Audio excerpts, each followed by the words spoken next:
नमस्कार प्यारे विद्यार्थियों।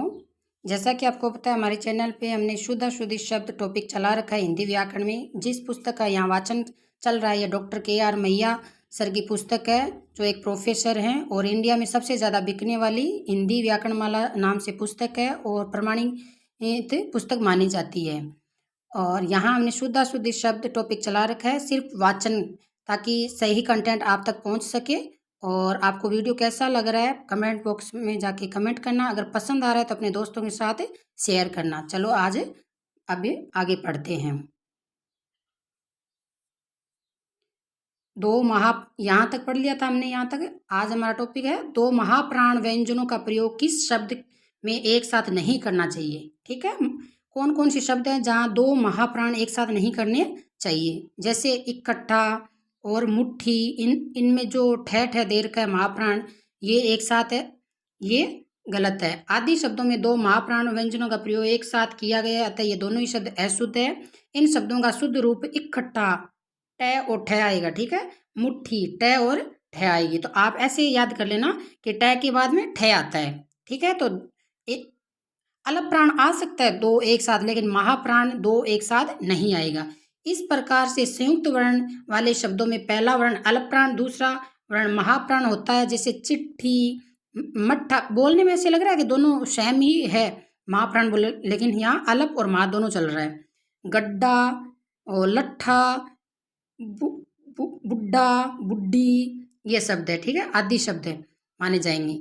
ऐसे शब्द जिनमें दो वर्ण अलग प्राण है, जैसे अलग प्राण कौन कौन, जैसे मिट्टी, खट्टा, भुट्टा, चट्टान, लड्डू, कच्चा, छज्जा, डिब्बा, कुत्ता, पक्का, लज्जा, उज्ज्वल, सज्जन, अड्डा, गुड्डा, कबड्डी इत्यादि शब्दों में दोनों अलग प्राण आएंगे। तो कंटेंट यहाँ इतना ही है कि दो एक साथ महाप्राण नहीं आएंगे, अलग प्राण आ सकता है, या अलग प्राण महाप्राण दोनों साथ आ सकते हैं।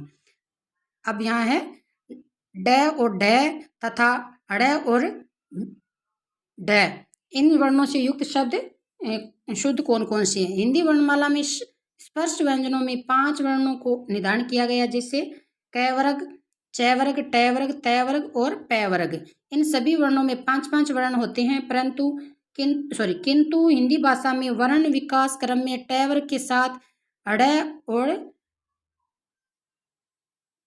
ढ, इन दो वर्णों को जोड़ देने में ट वर्ग में 5 वर्णों के स्थान पर 7 वर्ण माने जाएंगे, जैसे ट, ठ, ड, ढ, अण, हड़ और ड़, ड हो जाता है।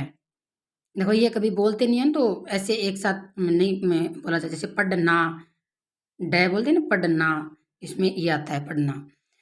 संस्कृत भाषा में ड ध्वनि मूर्धन्य, सहघोष तथा अलग प्राण। ये क्वेश्चन आता है कि ध ध्वनि कहाँ से उच्चारित होती है, तो मूर्धन्य से बोल सकते हैं, तो सहघोष भी कहते हैं इनको और अलग प्राण भी कहते हैं। ऐसे क्वेश्चन बनते हैं। एवं ढ ध्वनि, ड आ गया, अब ढ ध्वनि मूर्धन्य, सहघोष, महाप्राण है। ठीक है, यहाँ जो ड ये अलग प्राण मानी जाएगी और यहाँ जो ढ ये महाप्राण मानी जाएगी और बाकी सेम है। संस्कृत भाषा में शब्दों में ड़ तथा ड वर्णों का प्रयोग नहीं होता। ये दोनों वर्ण ड़ और ढ हिंदी वर्णमाला परिवार के ही सदस्य माने जाते हैं। इन वर्णों को हम क्या क्या कह सकते हैं, उत्क्षिप्त, ताड़नजात और द्विस्पृष्ट या द्विगुणित। अब देखो इनको 4 नाम से बोलते हैं, उत्क्षिप्त, ताड़नजात और द्विस्पृष्ट और द्विगुणित। ये आते हैं एग्जाम के अंदर, व्याकरण के टॉपिक है तो व्याकरण में ऐसे क्वेश्चन पूछे जाते हैं। वस्तुतः इन उत्क्षिप्त वर्णों का विकास प्राचीन ड और ढ के नीचे बिंदु लगाने से हुआ है। उत्क्षिप्त ध्वनियों के अधिकांश भारतीय भाषाओं में नहीं है, अतः ड और ढ ये दोनों ध्वनियां हिंदी की अपनी विकास यात्रा में विकसित ध्वनियां हैं। इन दोनों ही ध्वनियों का संस्कृत वर्णमाला में कोई संबंध नहीं है, अतः इनका प्रयोग तत्सम शब्दों में नहीं करना चाहिए। तो ये दोनों ध्यान रखना, तत्सम शब्द में प्रयोग नहीं होते हैं। इनके गलत प्रयोग से हजारों तत्सम शब्द अशुद्ध हो गए हैं। यथा रूढ़ के स्थान पर रूढ़ बोलना या लिखने, जो भी अत्यंत लोकप्रिय हो चुका है, इस दृष्टि से यह अशुद्ध है। देखो बोलने में भी नहीं सही से बोला नहीं जा रहा, क्योंकि ये हमारी आदत पड़ गई है। इसी प्रकार क्रीड़ा शब्द शुद्ध है, और हम क्या लिखते हैं, क्रीड़ा बोलते हैं, लेकिन क्रीड़ा शब्द शुद्ध है। आज आज से हमें क्रीड़ा बोलेंगे, ना कि क्रीड़ा। क्रीड़ा तो वो पेड़ पे चढ़ता है, उसको बोलते हैं। आरूढ़ शुद्ध रूप है, आरूढ़ गलत है। मतलब कुल मिला के बिंदी वाला ये यहाँ गलत है। षड्यंत्र शुद्ध है, यहाँ षड्यंत्र, देखो षड्यंत्र है, यहाँ हम बोलते हैं षड्यंत्र, गलत है ये। आज से हम कोशिश करेंगे इसको कि शुद्ध शुद्ध बोल सके हम। इन दोनों ध्वनियों का प्रयोग हिंदी अपनी शब्द संपदा जिन्हें हम तद्भव देशज कहते हैं, उन शब्दों के मध्य अंत में आ सकता है। मध्य ये जो तद्भव शब्द है और या फिर अन्य शब्द उनके अंत में आ सकता है, स्टार्टिंग में नहीं आएगा। जबकि प्राचीन संस्कृति ध्वनियों में ड और ढ शब्द में आदि आरंभ तथा शब्द के अंत में ही प्रयुक्त होती है। इसका प्रयोग शब्द के इनका प्रयोग शब्द के मध्य में कभी नहीं होता, जैसे डमरू, ठीक है, ये ड ना, ये स्टार्टिंग में होता है। डबरा आदि में होता है, जैसे डक्कन आदि में ढ, डकोसला आदि में, और जैसे सड़क मध्य में सड़क ड़, दौड़ ये दौड़, यहाँ पढ़ाई, अब देखो डा ड आ रही है ना, ड मध्य में आता है। इसी प्रकार गुड ये शब्द तत्सम है, लेकिन यहाँ अशुद्ध है, तो अपन क्या बोलते हैं, गुड बोलते हैं, गलत है ये, गुड गुड।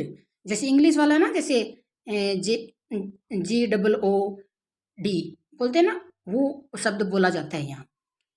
जब अंत में ड स्पष्टीकरण अचेतन का समानार्थक शब्द जड़ होता है, इस शब्द का अर्थ चेतन सहित निश्चेष्ट गति क्रिया रहित विवेक शून्य जड़मती, देखो जड़मती है ना कि जड़मती, अरसिक जड़ता आदि है। देखो बोलने में दिक्कत आ रही है। इस प्रकार जड़ चेतना, अब देखो जड़ चेतना बोली जा रही है ना, लेकिन ये शब्द गलत है, यहाँ है जड़ चेतना। मेरे आप बोलने में थोड़ा क्षेत्रीय भाषा की वजह से दिक्कत आ सकती है, लेकिन आप शब्दों पे ज़्यादा ध्यान देना, लिखी हुई चीज़ पे ज़्यादा ध्यान देना। जड़ चेतन तत्सम दृष्टि से नितांत अशुद्ध है। वस्तुतः जड़ शब्द तद्भव है, ठीक है, जिसका तात्पर्य वृक्ष का मूल अर्थात पेड़ पौधों का वह भाग जो जमीन के अंदर रहता है, जिसके द्वारा वे धरती से पोषण प्राप्त करते हैं, तथा बरगद की जड़ें लंबी होती है। जड़ शब्द का लाक्षणिक अर्थ आधार या नींव आदि भी है। संस्कृत शब्दों के साथ हड़ और डैश वर्णों का प्रयोग अव्याकरण है। तो संस्कृत शब्दों के साथ, और जो हमारे तत्सम शब्द है वो संस्कृत से ही लिए गए हैं, तो यहाँ ड़ और ड शब्द वर्ण यूज करना अव्याकरणीय है। यथा प्रौढ़ता, प्रौढ़ी शुद्ध शब्द है, लेकिन ये जो बिंदी लगाते हैं ये अशुद्ध है, ध्यान रखना है, ये व्याकरण में आते हैं, संधि में आते हैं ये शब्द। इसी प्रकार अश्वारूढ़, वृक्षारूढ़, वानरारूढ़, षड्डल और तड़ी ज्योति, मूढ़, गुड, उत्पीड़न,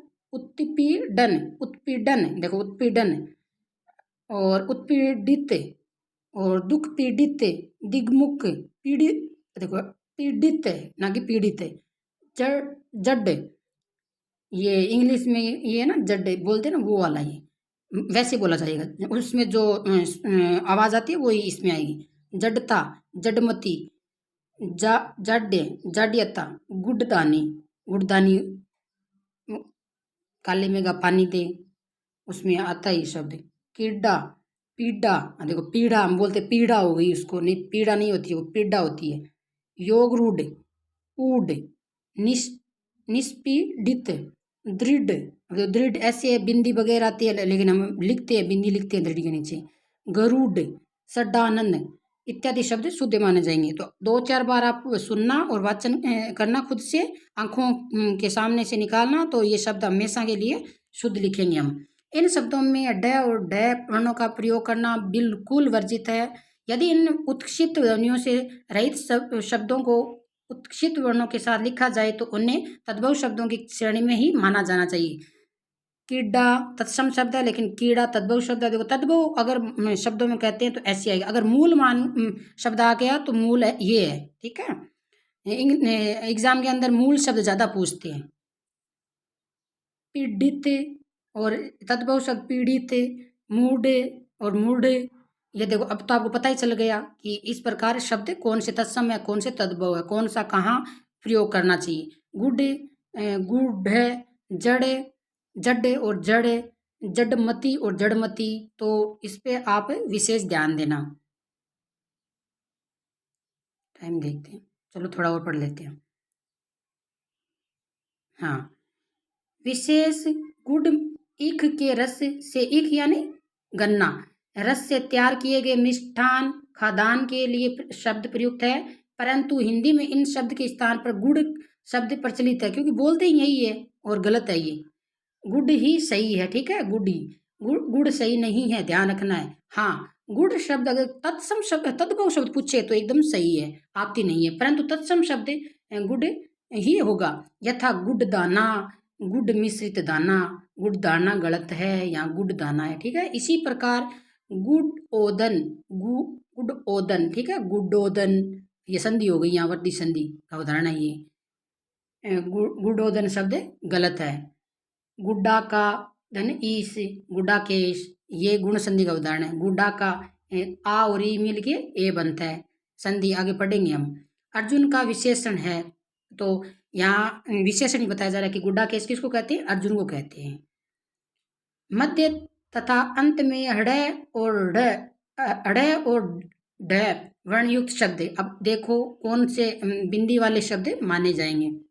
जैसे लड़ना, लड़ाई, पढ़ना, पढ़ाई, गाड़ी, मुड़ना, हड़पना, गड़बड़, तड़का, हड़बड़ाना, तड़ाना, लुढ़कना, गोड़, हथकड़ी, दाढ़ी, सिंकुड़न, लकड़हारा, कड़ाई, गड़दड़, चढ़ाना, रजवाड़ा, ड्योढ़ी, गजेड़ी, कबाड़, फक्कड़, गिद्दड़, जूड़वा, आषाढ़ तद्भव शब्द है, ठीक है, आषाढ़ तत्सम शब्द है। जोड़ना, जोड़ा, पड़ताल, खड़ी बोली, सड़क, तोड़, जो फोड़ना, छोड़ना, छोड़ा, रगड़, भिड़ना, तड़प, तार, पकड़, थोड़ा, फोड़ा, फाड़ना, बड़ा, बड़ी, बड्डा, बड्डी, भीड़, कक्कड़, छिड़कना, तड़क, भड़क, बढ़िया, बढ़ना, बुड्ढा, सीढ़ियाँ, ढांढस, ढूंढना, कड़ा, घोड़ा, दौड़ना, लंगड़ा, लकड़ी, लड़की, लड़का। मेरे बचपन से ये शब्द गलत बोले जा रहे हैं और अभी भी यही समस्या है। लड़की और गड़ा, गड़ी, गड़ियाँ, कन्नड़, पेड़, कक्कड़ इत्यादि शब्दों में इन ध्वनियों का प्रयोग करना चाहिए। अब देखो, हालांकि यहाँ पढ़ रहे हैं तो मतलब ये शब्द आगे गलत नहीं करेंगे, हमें पता चलेगा कि कौन सी तद्भव और कौन सी तत्सम है। ऐसे शब्द बताने वाला कोई नहीं होता, इसीलिए मैं यहाँ वाचन कर रही हूँ, ताकि मैंने जो समस्या पाई है वो बच्चे नहीं पाई आगे जाके। आज के लिए इतना ही, क्योंकि वीडियो कंटेंट लंबा होता जा रहा है, तो नेक्स्ट वीडियो में हमें पढ़ेंगे। नमस्कार।